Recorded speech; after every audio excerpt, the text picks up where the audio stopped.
So in 2019, I graduated with my master's in urban ministry from Olivet Nazarene. And when I went there in the school, really didn't it didn't only reshape my theology and my thinking.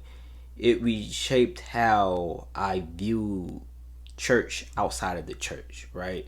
And how I view service. And a couple of the things that stood out to me were a couple of terms. These terms are called relocation, returners, and remainers, right? Relocation is where somebody from your town, they'll learn something. They'll go off to college or trade school, whatever they're doing, they'll go somewhere.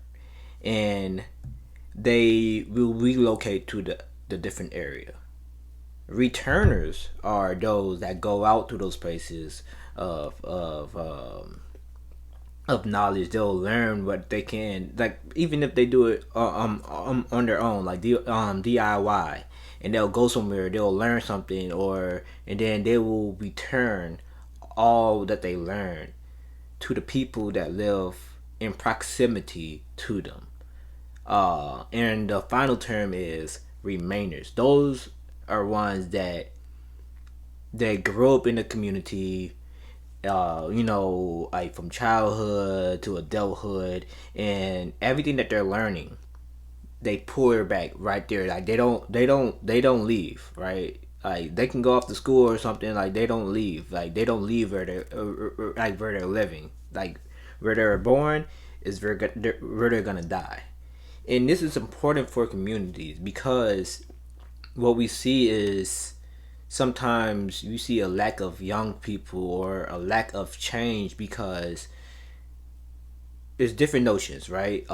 If thinking about different cities, doesn't matter what state you're in, or different like towns, and somebody was saying like, and somebody will say, "Oh man, they're like this, like the violence is this way," right? And instead of like, or whatever it could be, whatever infrastructure it could be, and instead of tackling it, right, tackling the issues, they decide to avoid it and leave somewhere else and leave to a different environment. Like, hey, I'm gonna pour into this, even though this culture is not really my culture, right?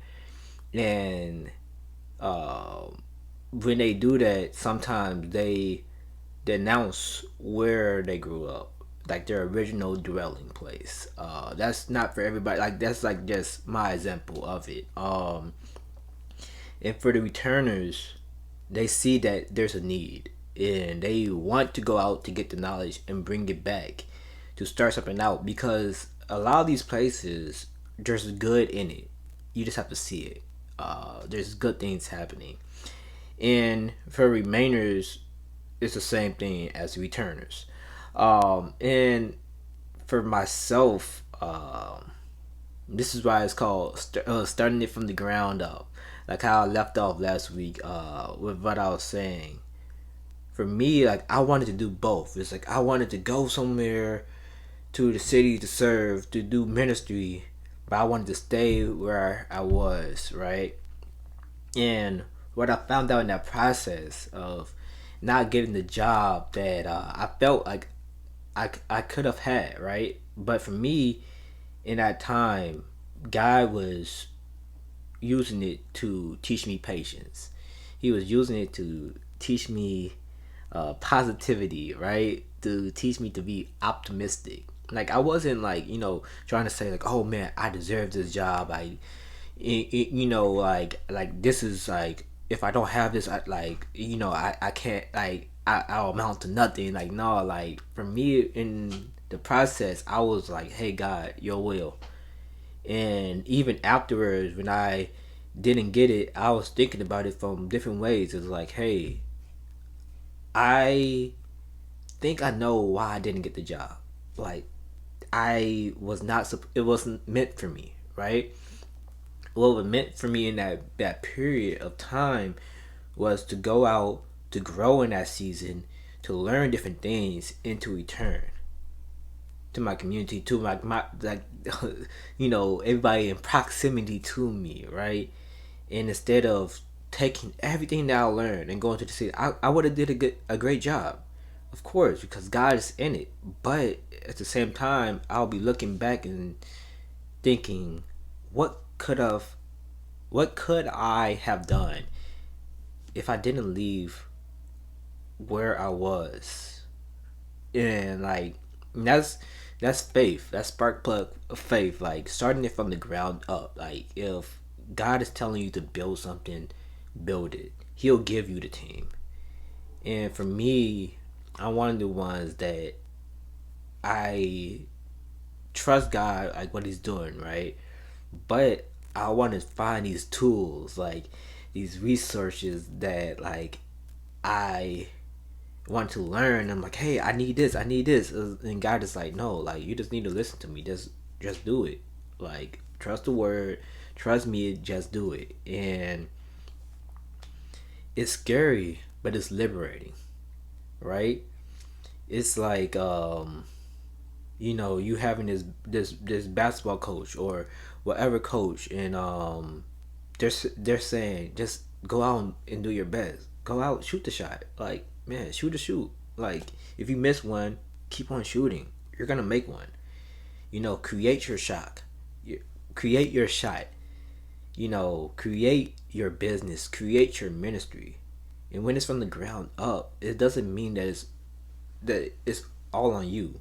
No, you're the point person, right? But with that, God is gonna teach you how to delegate. He's gonna provide somebody that will come into like your weak spots and encourage you, and they'll build upon what you are already starting. But you have to start it. I have to start it. So don't worry about tomorrow, but prepare for the future. Create a plan and go after it full heartedly, right?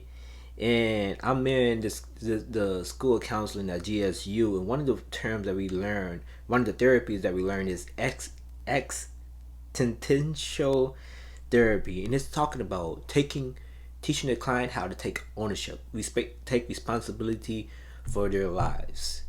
And if you're anything like me, a lot of times, like growing up, we will live our lives, right? We'll live our life thinking that, like, we know we're being unique, but we find out that we're living in the shadow of somebody else, and we're doing everything that they want us to do, but we're not taking ownership over what we can decide, what we can create. And so then, when we get out into the real world and God is saying like, hey, like it's time to move, it's time to create this, and we're like, man, like I used to have this person, like my backbone, like they told me what to do.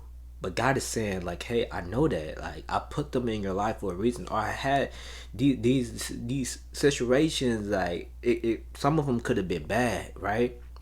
But you made it through, and it's all for a reason of why you are still thinking, why you are still breathing, and why you are still having these visions, these dreams, this path of like you're wanting to pour into other people. And when I learned about this term, it was crazy. And it says one thing that I learned is that my time is limited. Don't waste it living someone else's life. What? Like, taking ownership and standing on your word is powerful. So today, started from the ground up. Trust God, right?